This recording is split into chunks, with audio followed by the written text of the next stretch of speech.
Mais l'antiracisme n'est pas de gauche, l'antiracisme n'a pas de bord. Je vous parle de mon prisme à moi. Pardon, ça doit être un côté bisounours que j'assume. Pour Sam Zira et une grande partie de la droite, le racisme, c'est une défaillance morale individuelle. C'est le comportement isolé d'un mauvais citoyen qu'il faudrait punir. Pour la gauche, le racisme est une dynamique qui est systémique, un rapport de domination ancré dans l'histoire qui nécessiterait une déconstruction à grande échelle. Si le débat sur le racisme en France est aussi inaudible, voire stérile, c'est à cause de cette fracture des définitions. Et c'est parfaitement cristallisé par cet échange entre Sam Zira et les journalistes.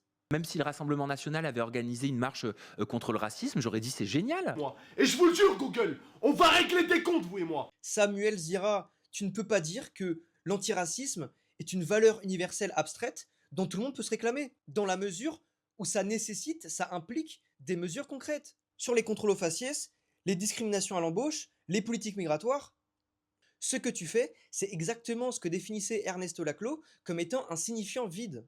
On vide un concept de sa substance conflictuelle pour en garder qu'une coquille inoffensive qui vexe personne. Et je ne sais pas si Sam Zira le fait consciemment ou pas, mais ne soyons pas naïfs. Cette neutralité, elle l'arrange bien. Le fait même de ne pas se revendiquer d'un bord politique, c'est l'assurance de ne froisser personne.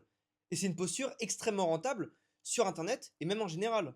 Pour aller plus loin, quand un combat politique devient un signifiant vide, il ne dérange plus personne. Et c'est souvent le signe qu'il ne change plus rien non plus.